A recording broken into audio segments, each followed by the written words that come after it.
Hello students, welcome to study Khazana. I am Tanisha. इस lecture में हम करेंगे इक्वेशन ऑफ कंटिन्यूटी।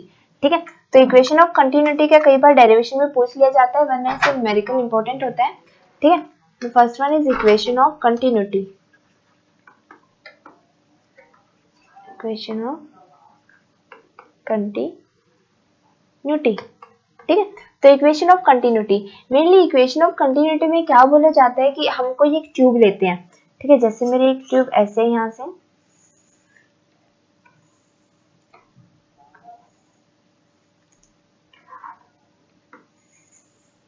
ठीक है, ये A है और ये B पे ये ट्यूब एंड होती है।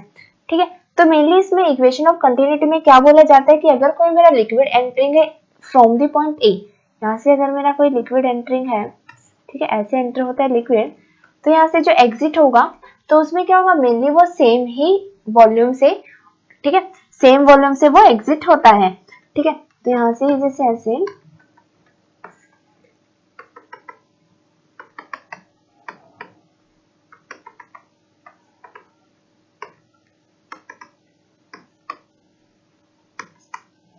ठीक है, तो मेनली जो यहाँ से लिक्विड एंटरिंग होगा वो लिक्विड लिविंग के इक्वल होगा।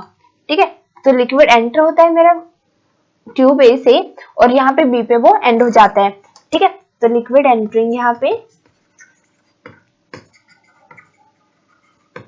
लिक्विड लिविंग, तो सेम क्या है, जितना वाटर मेरा यहाँ से जाएगा उतना ही वाटर मेरा पीछे से एग्जिट करेगा।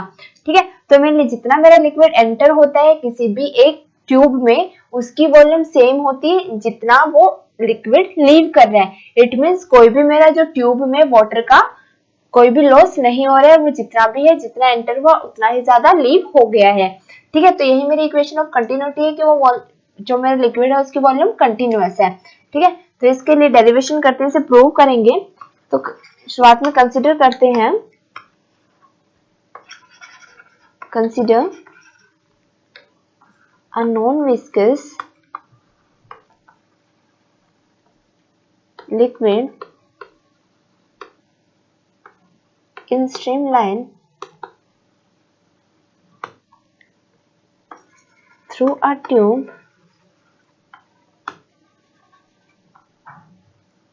AB of varying cross section. इनका क्रॉस सेक्शन क्या है, अलग अलग है। मेरी जो ट्यूब बी में वो पीछे नैरो हो जाती है, जहां से लिक्विड एंटर हो रहा है वो क्या होती है, वहां पे वो ट्यूब थोड़ी वाइड होती है, लास्ट में वो नैरो हो जाती है, वेरिंग क्रॉस सेक्शन। ठीक है, तो लेट A1 A2 क्या है मेरे area of cross section of tube. A1 है मेरा area of cross section of tube A of tube at A, और जो मेरा A2 है वो क्या है, area of cross section of tube at B। ठीक है, वो मेरा क्या है, area of cross section at B। ठीक है, मानो मेरे V1 एंड V2। ठीक है, तो V1 and V2 are the velocity of flow of liquid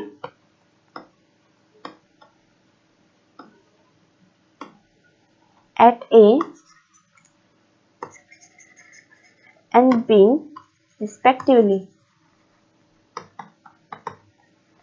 ठीक है, तो मेरी जो V1 एंड V2 है, मानो वो मेरी लिक्विड फ्लो की वेलोसिटी है किसी भी A और B पॉइंट पे। ठीक है, तो वॉल्यूम ऑफ लिक्विड क्या हो जाएगी मेरी, लास्ट में मैंने कराया था जैसे मेरी लेंथ इंटू लेंथ होता है, तो मेनली जो वॉल्यूम होते हैं वो A V की फॉर्म में भी हम लिख सकते हैं, area of cross section multiply by velocity.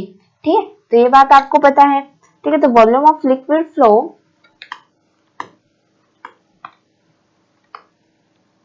Liquid entering, मेरे कितना ज्यादा मेरा लिक्विड एंटर हो रहा है, entering per second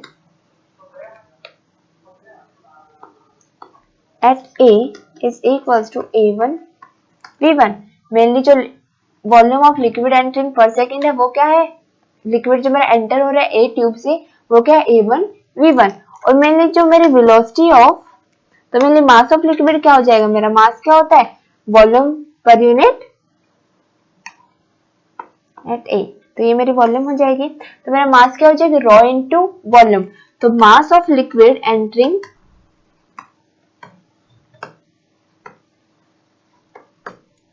entering per second at A will be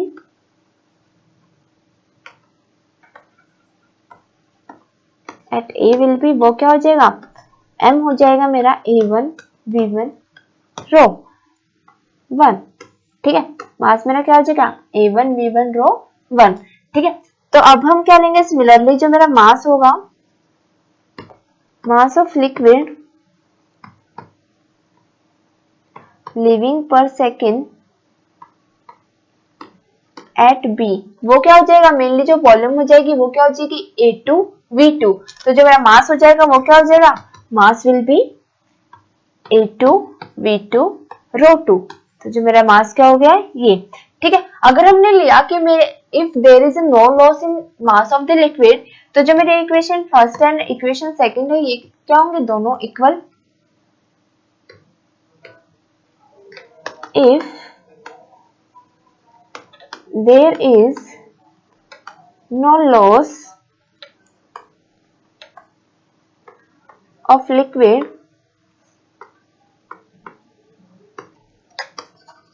in the tube and the flow is steady,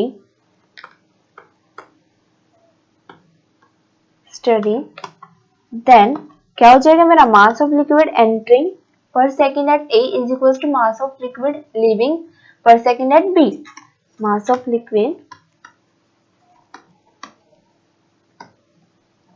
per second A is equals to mass of liquid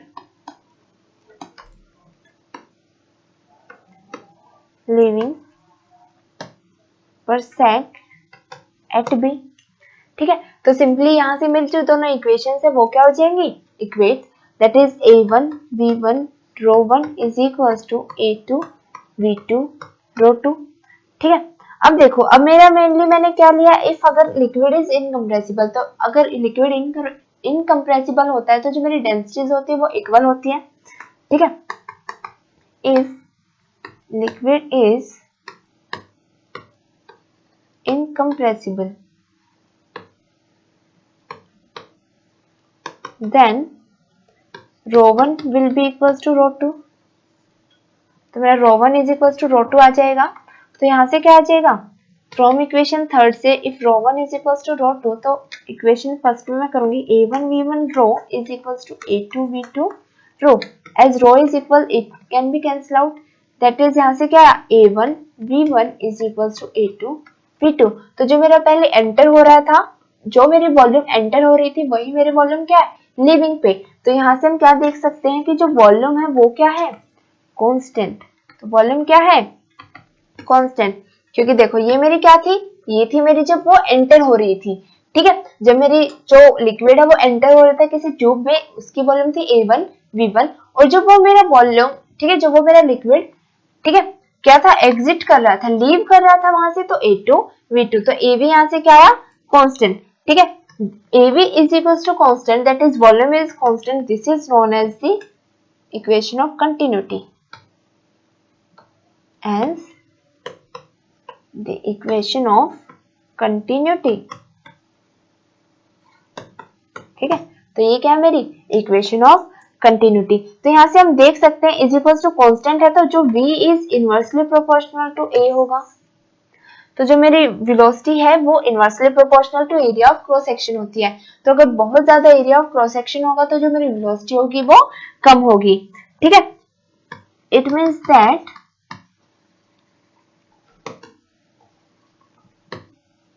larger the value of area of cross section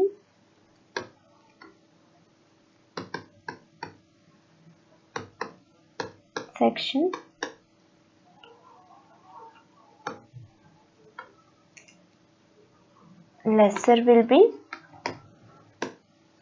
velocity of flow, ठीक है। ये हो गया है मेरा। तो यहीं से हमारे जो फैक्टराइज होते हैं, मेनली इक्वेशन ऑफ कंटिन्यूटी से हमारे जो फैक्टराइज होते हैं वो क्या होते हैं, इट इज ड्यू टू, और वाइस वर्सा अगर मेरा एरिया ऑफ क्रॉस सेक्शन बहुत कम है तो मेरी वेलोसिटी ज्यादा हो जाएगी, ठीक है। तो it is due to reason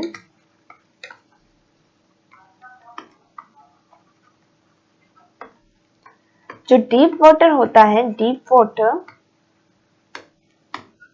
runs slow, या फिर जो स्लो वाटर होता है वो डीप होता है। ठीक है, जब मेरा डीप वाटर में लेंगे तो वहां पे जो मेरा लिक्विड फ्लो होता है वो बहुत कम फ्लो हो पाता है। ठीक है, तो डीप वाटर रन स्लो या फिर स्लो वाटर रन्स डीप। ठीक है, बी पॉइंट, बी क्या होगा, अगर मेरा जेट है, किसी एक जेट में से जब कोई क्या निकलता है, वाटर निकलता है, वो क्या निकलता है, ऐसे नैरो हो जाता है पीछे से। ठीक है, वो भी क्यों, इक्वेशन ऑफ कंटिन्यूटी की वजह से। तो jet of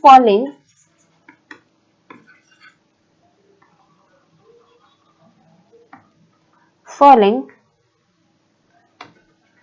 water becomes narrower when it goes down। वो क्या होता है, नैरो हो जाता है पीछे से। ठीक है, तो मेनली यही हमारी इक्वेशन ऑफ कंटिन्यूटी है। तो इस पे एक न्यूमेरिकल भी कर लेते हैं। ठीक है, तो न्यूमेरिकल्स कैसे आते हैं इस पे, question, water flows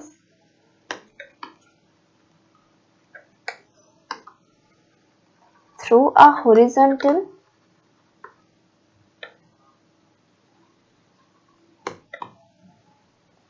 horizontal pipe of radius 1 centimeter at a speed of 2 meter per second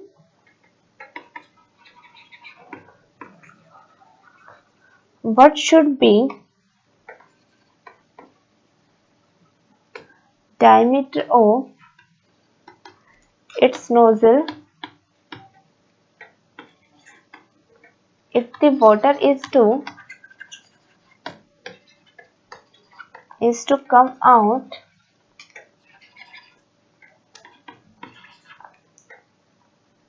at a speed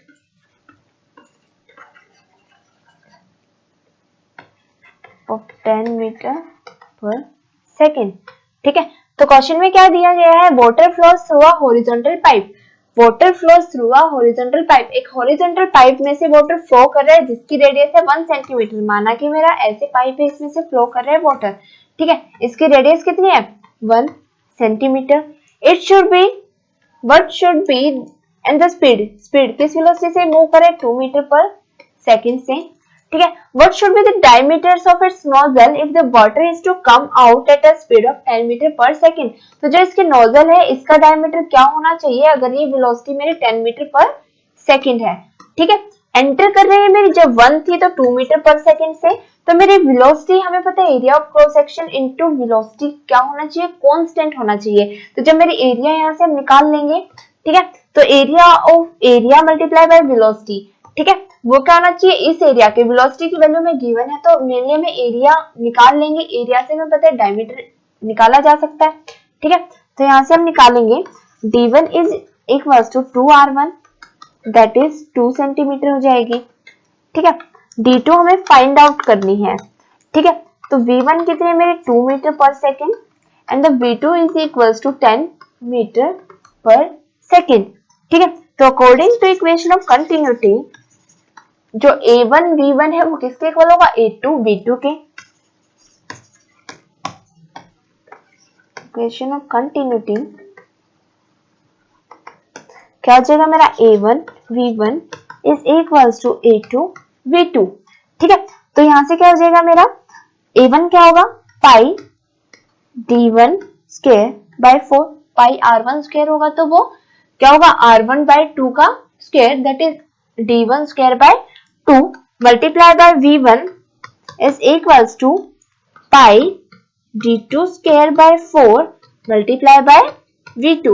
तो यहां से क्या हो जाएगा, देखो इससे ये 4 से 4 कैंसिल आउट, पाई से पाई कैंसिल आउट। ठीक है, तो जो mainly d2 d1 square is equals to v1 square multiply by is equals to d2 square multiply by v2। मुझे क्या निकालना है, d2, तो मैं d2 को एक तरफ रखती हूँ, जो और वैल्यूज है उन्हें एक तरफ ले लेती हूँ। That it will be d2 will be d1 multiply by d1 square, d2 square will be v1 upon v2। ठीक है, आप स्क्वायर रूट लोगे क्या हो जाएगा, d2 विल बी d1, इसकी तो स्क्वायर रूट से वैल्यूज हट जाएंगे और v1 अपॉन v2 पे 1/2 आ जाएगा। ठीक है, तो मेनली यहाँ से d2 क्या आ जाएगा, d1 की वैल्यू क्या थी, d1 की वैल्यू थी 2, v1 की वैल्यू थी 2 अपॉन 10 दैट इज 1/2, तो यहाँ से क्या आ जाएगा 2 इंटू 1/5, तो यहाँ से क्या आ जाएगा 2 इंटू 1/5 रेस्ट पावर 1/2। ठीक है, तो यहाँ से क्या आ जाएगा 2 मल्टीप्लाई बाय 1/√5, जब आप √5 की वैल्यूज पुट करेंगे और कैलकुलेट करेंगे इट विल बी 0.894 सेंटीमीटर। ठीक है, तो इक्वेशन ऑफ कंटिन्यूटी का आप न्यूमेरिकल्स में देख सकते हैं, बहुत ज्यादा इजी आते हैं। ठीक है, तो इक्वेशन ऑफ कंटिन्यूटी में हमारा इतना ही था। Thank you so much.